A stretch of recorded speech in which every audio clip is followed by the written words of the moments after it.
Voilà donc ne balima Facebook jama obe salam alaikum. Obalima ke Idriss Martinez koni po mangano. Balima o chamayen wele kan yininga koni kile flani na konte ga kuma actualité politique la ko munde beno. Nawe ala koloshi nga video ke akasuma ni wakati na. Dora tende balima tout simplement parce que malien te tient les faits. Wa maliko kele de tin o de ato Idriss kelendo kasalia. Fin febe kule la ko maliko kele. A activiste fara a animateur kan. Katase a politicien ma. Maliko kuma ba beda kono. Nga maliko tashi dusukun. Fantan ka problème de bi tan tongo do ko lu fara nyogon kan. Ka jama fara nyogon kan sirabada kan pour que kasega régime bagabaga ou bien ka régime la bi toromina olube sekana. Sabula mali politique to kera mui. On n'a plus besoin d'avoir une base solide pour que kasega yele au sommet. Il suffit que moro bo ka jama fara nyogon kan ni jiko geleaye ni kuranko geleaye ni kalanko geleaye ni santé geleaye ni norko problème ka fantam dusukuna bo ka bla famaw la togomina olube taka boyi e fene be sekana ki ka manchement ke malion wakati mina mangambe ka ke ko ibeka kata ibeka kun desera c'est vrai en be farala moko ka munun ko ibeka kanga fanga imbla malika lafia ganklala ka fawi ngo M5 moko tate solution ngo parce que olu fleni olu fanga nyini naudi olu te maliko kelela M5 moko be kumbe ibeka ka gouvernement la que ça soit Bachili que ça soit Shogel ana nyona chama nunu beni ibeka e dumuni ke ibeka yere ko acheti ko kuma sera kuma mna de ko bolla ibeka kelen ku gen wa shimata yere de ibeka de abegen ni sisan utora coalition anti ibeka sigi sisan pour que ka ibeka ka fanga renverser olube se kana tugumina a wakati ne afo awnyana ngo M5 moko ka kele ngo c'est pas pour un changement mais plutôt pour un remplacement ala manga tiensegi mabini wa malion pour que ka yira awla comme maliko keleti mena moko fla ka video yira awla aw ba don ka fo ko yere ko do nga maliko te nga fo nga développer doni a moko folo e join oye Isaka Ojim awere mana ko le numéro 10 a moko flana e join oye Shogel Kogala Maïgaye UNTM no ye mali barakela o ka nyamawi o structuring ore tarabi ka politiser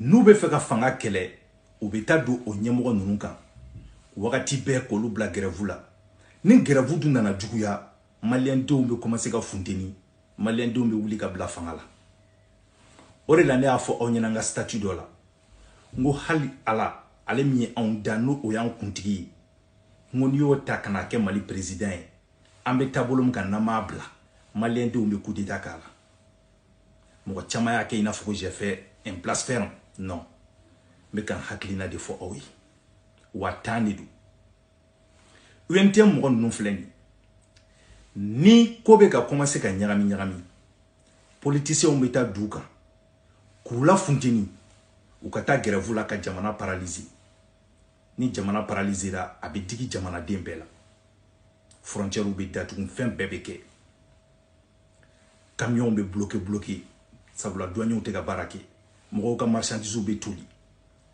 mo bu ka document administratif la te nyene bo donc be du sube bo na ko nyene bora ibaye tukuni ube segi wa woni ngono mamina M5 mo be mangana ni kawjim keli ale de kumbe ka UNTM mo souteni o le tara suma ka ko beke to mina ube sega dugu paralyser wala sa ibeka ka fangabla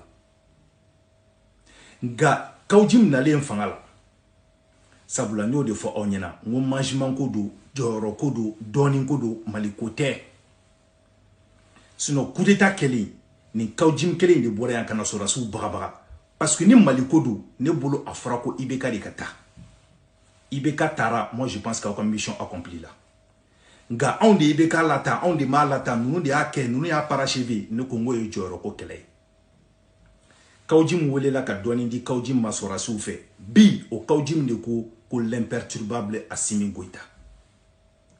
Wakati mina Kaujim taraka dossier kono lala. Bamanan ko nyemma del ka doloyi no balla ka kaloy ko fade be wulala. Ka bo pergal fere la kani yere soro en tant que membre de CNT. O Kaujim kelen de ko tuguni kom bandaw kamanga sonko UNT mbo kata grevula ko sabula ambe transition de kono lala. Ko bandaw kanga fude sirini ko indana. Ko sabula ko kamalito ni tola ko kata grevula kate bien ko na ale kunye bandaw ye kale kumbu mati très bien. Anga je anga lame. Grève là. Oh, do ya Moi je suis avec eux, je les soutiens. Et nous do. Ah non, Mbou la face parce que leur grève est légitime.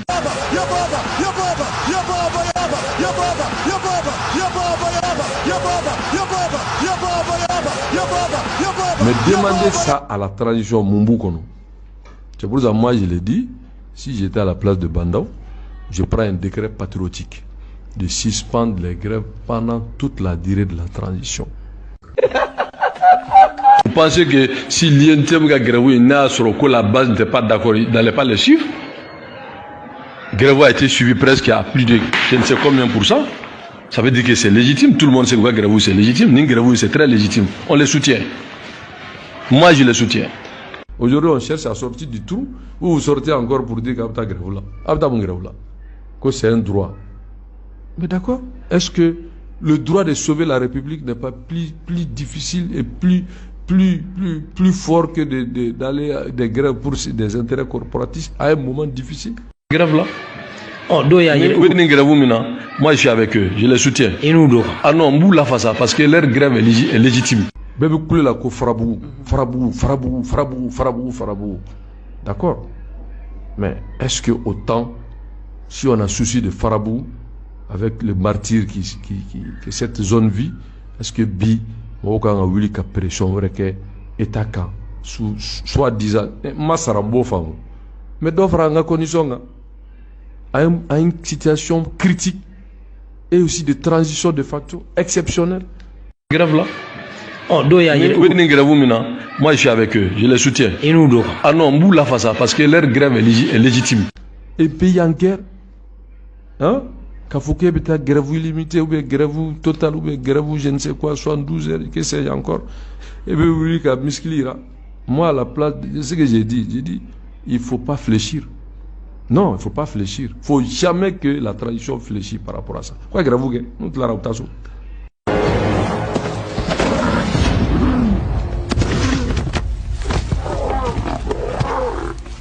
Balmao o temelen ko fe ka boyi. Sisan amena mo flanam ta o shokel ko gala maigay. Pour que o ka don ko mali ko te ko place ko de don. Pour que o ka don ka fo ko ne kuma mi fo. Ngo président ko te mali be sira mun kan. Ka mo keleni kare kono lay tant que o sira de mabla. Mali tse ka président nyina manso. Parce que problème ti mali président we problème e mali de on redi. Shogal Kogala Maïga, ou Kelenga Keleke ka Ibeka bi, Plasi Klana a ma fin soro. Ale fene kumbe fe ka sorasuka fanga chien. Ale Shogal Kogala Maïga fene ko ka sorasuta ko luke jamana kuntigu yi, ka sorasuta ko luke CNT président yi, ka sorasuta ko luke ministre yi, ko ote jamana joye bi, ote jamana joye shini, ko wa ko olu sentena do ola. Sablo wakati asoro, posu be klana oluma foi soro o kunye ka jamana denw la funteni ka bla o sorasu la ngabi mu ni banda utara ni Moktar Wan tara sorasu ya don ka fo ko pour que olu fene ka se ka maintenir fanga la fu ka ta se M5 mogo de ma parce que M5 be ina fo ko wuluni iba gosi ngani ekolo fili tuguna be bolgana yu wele ku kana kubna primature duma Shogel Muntungo, ko alete son, sorasu ka ke fanga la, ko ka klaka fo, ko be premier ministre sigi. Ko luto la, o Shogel kelembi, o lebe bol la premier ministre ya nofe. Anga dje, anga Shogel fene lame. Nous avons aujourd'hui un gouvernement de militaires, composé de militaires. Les civils qui sont là sont nommés par les militaires. Et aujourd'hui, ils veulent une assemblée dont les membres seront nommés par les militaires, présidés par les militaires.